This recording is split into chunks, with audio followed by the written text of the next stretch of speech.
श्री स्वामी समर्थ. बाळा, असे काय आहे, अशी कोणती गोष्ट आहे जी तुझ्या प्रगतीत अडथळा निर्माण करत आहे? आणि हेच आम्ही तुला आज सांगणार आहोत.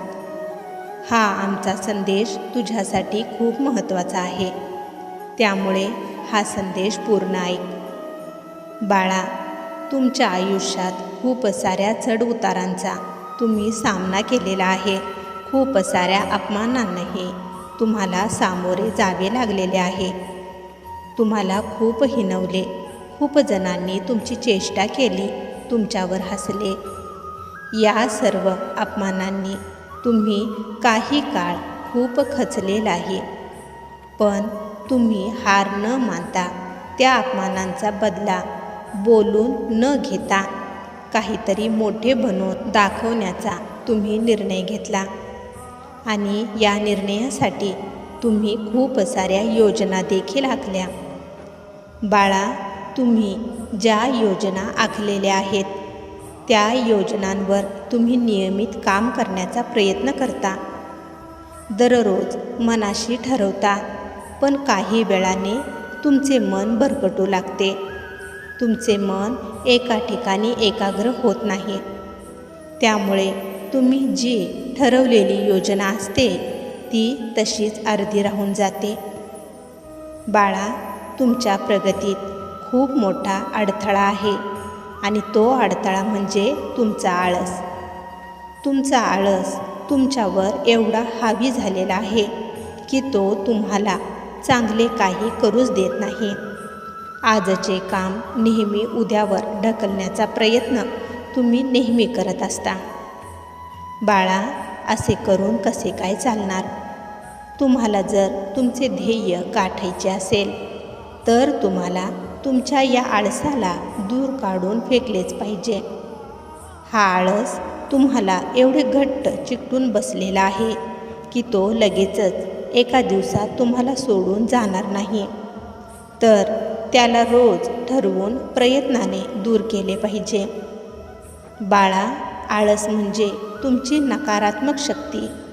ही नकारात्मक शक्ती तुम्हाला नेहमीच चांगले काम करण्यासाठी अडथळा निर्माण करत असते. तुम्हाला जर तुमच्या या नकारात्मक शक्तीवर विजय मिळवायचा असेल तर जाणून बुजून नेहमी सकारात्मक विचार करायला चालू केले पाहिजे. जेव्हा केव्हा तुमचे मन वाईट विचारांकडे, वेळ वाया घालवणाऱ्या विचारांकडे जर तुमचे मन भरकटू लागेल, तेव्हा तुमच्या मनाला तुमच्या त्या विचारांना ओढून सकारात्मक विचारांकडे आणावे लागेल. बाळा, एक गोष्ट नेहमी लक्षात ठेवा, कोणतीही चांगली सवय ही लगेचच लागत नसते. तिच्यासाठी खूप प्रयत्न सुरुवातीला करावे लागतात. पण जेव्हा का ही चांगली सवय लागते तेव्हा ती कायमचीच असते. चांगल्या सवयींनी नेहमी तुम्हाला फायदाच होत असतो. वाईट सवयी ह्या लवकर लागतात आणि जाताना खूप त्रास देखील करत असतात. वाईट सवयींनी नेहमी तुमचे नुकसानच होत असते. त्यामुळे सवयी लावून घेतानाच नेहमी चांगल्या सवयी लावून घ्या. ज्या गोष्टींमुळे तुमचे नुकसान होत आहे अशा गोष्टी सोडून देण्यातच खरा शहाणपणा असतो, हे लक्षात ठेवा. बाळा, तुझ्या या आईचे हे मोलाचे शब्द तुम्ही नेहमी लक्षात ठेवा. कारण आम्ही तुमची आई आहोत. मग एका आईला तिच्या मुलाचे असे वाईट होताना कसे काय बघवेल? म्हणून आम्ही सांगितलेल्या गोष्टींचे नक्की पालन कर. बाळा, तुझ्या या आईवर जर खरंच प्रेम असेल तर स्वामी माऊली लिहायला विसरू नकोस. बाळा, वेळ ही खूप महत्त्वाची असते. तुम्ही जर आज वेळेची किंमत जाणाल तरच उद्या वेळ तुमची किंमत जाणेल. जो आज वेळेबरोबर चालतो उद्या वेळ त्याच्याबरोबर चालत असते. त्यामुळे तुम्ही तुमचा जो अनमोल वेळ आहे नेहमी वाया घालवत जो असता तो वाया घालवणे बंद करा. प्रत्येक कामाचे योग्य असे नियोजन आखा. त्याने तुमची खूपशी कामे ही पूर्ण देखील होतील आणि तुमचा खूपसा वेळही वाचतो. त्याचप्रमाणे तुमच्या स्वतःकडेही लक्ष देण्यासाठी तुम्हाला वेळ मिळेल. तुम्हाला जर 4 तास काम करायला लागत असेल तर ते काम 2 तास करा, पण असे काम करा की तुमचा पूर्ण वेळ, तुमचे पूर्ण लक्ष त्या कामावर तुम्ही दिले पाहिजे. मग बघा, तुमचे ते काम कमी वेळेत खूप प्रभावशाली बनते आणि तुमचा कितीतरी वेळ हा वाचतो. तुम्ही किती वेळ काम केला याला जास्त महत्त्व नसते, तर तुम्ही किती मनापासून आणि किती प्रामाणिकपणे काम केला याला जास्त महत्त्व असते, हे लक्षात ठेवा.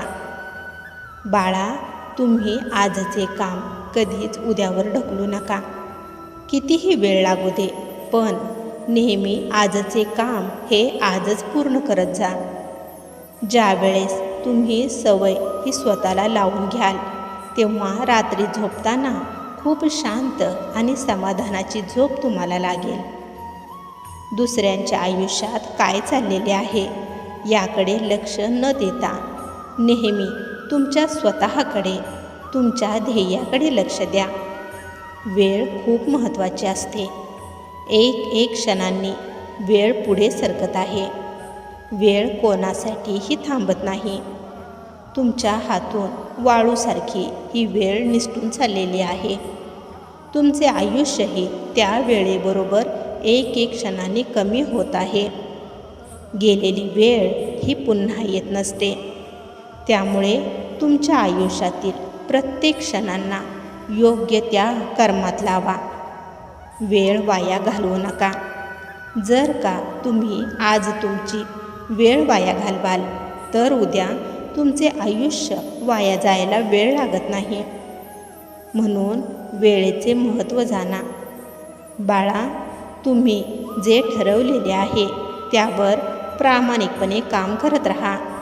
फळाची अपेक्षा ठेवू नका. तुम्ही काम करायच्या आधीच जर फळाची अपेक्षा ठेवाल तर काम केव्हा करणार? त्यामुळे जेवढे तुमचे काम असेल, जसे तुमचे काम असेल तसेच फळही तुम्हाला मिळणारच. प्रत्येक कामाचे फळ हे ज्याचे त्याला मिळतच असते. त्यामुळे फक्त तुमच्या मेहनतीकडे लक्ष द्या. रात्रंदिवस मेहनत करा. मग बघा, तुमच्या कामाचे फळही तुम्हाला तसेच जास्तच आणि मोठे, खूप सुंदर मिळेल. जिथे प्रयत्न असते तिथे परमेश्वर असतात. त्यामुळे बाळा, तुझ्या प्रगतीत आडव्या येणाऱ्या या सर्व गोष्टींना तू व्यवस्थित सुधारण्याचा पूर्णपणे मनापासून प्रयत्न कर. मग बघ, तुझ्या प्रगतीची गाडी कशी वेगाने पळते ते. तुझ्या सर्व इच्छा, तुझी सर्व स्वप्ने पूर्ण होतील आणि तुझे यशच त्या प्रत्येक लोकांना चांगलेच उत्तर देणार आहे. म्हणून बाळा, स्वतःवर विश्वास ठेव आणि खूप मेहनत कर. तुझा विजय निश्चितच आहे आणि तू घाबरू नकोस. आमचे आशीर्वाद नेहमी तुझ्यासोबत आहेत. त्यामुळे नेहमी प्रामाणिकपणे काम करत राहा. विजय तुझा होईल.